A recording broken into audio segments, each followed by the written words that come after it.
फिर मैं आपको एक क्रेजी बात बताता हूँ। बहुत पुराने समय की बात है। कनकपुर नामक गांव में मुरली नाम का एक गरीब लकड़हारा रहता था। उसकी संपत्ति केवल एक टूटी फूटी कुल्हाड़ी, एक मरियल सा लंगड़ा घोड़ा और एक गधा था। इन्हीं के सहारे वह किसी तरह अपने जीवन का निर्वाह करता और अपनी इकलौती बेटी मीरा के साथ अपना बुढ़ापा काट रहा था।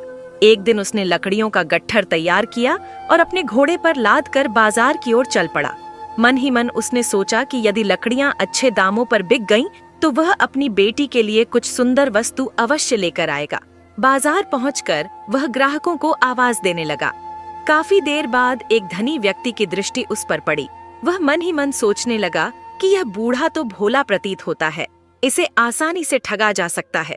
उसने मुरली से लकड़ियां खरीदने का नाटक किया और 2 चांदी के सिक्के उसके हाथ में रख दिए।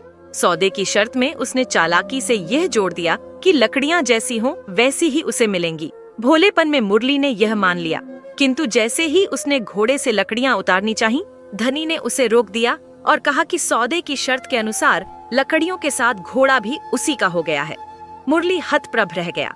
उसने बहुत विनती की, लेकिन धनी ने उसकी एक न सुनी। भीड़ इकट्ठी हुई और मामला सरपंच के पास पहुंचा। सरपंच, जो धनी का मित्र था, उसने भी अन्यायपूर्ण निर्णय सुनाया और कहा कि सौदे की शर्त के अनुसार घोड़े पर अब मुरली का कोई अधिकार नहीं। असहाय मुरली आंसुओं से भरी आंखों के साथ घर लौटा। जब उसने अपनी बेटी को सारा हाल सुनाया तो मीरा ने पिता का साहस बढ़ाया। उसने कहा कि भगवान के घर देर है पर अंधेर नहीं। अगले दिन प्रातः मीरा ने स्वयं लकड़ियों का गट्ठर गड्ढे पर लादा और बाजार की ओर चल पड़ी। संयोग से वही धनी व्यक्ति उस दिन भी किसी को ठगने के इरादे से बाजार आया हुआ था। उसकी नजर मीरा पर पड़ी और उसने सोचा कि जैसे कल घोड़ा मिला था, वैसे ही आज गधा भी उसके हाथ लग जाएगा। उसने मीरा से लकड़ियों का सौदा किया और वही पुरानी शर्त रखी, लकड़ियां जैसी हों वैसी ही मिलेंगी। किंतु मीरा ने बुद्धिमानी से जवाब दिया कि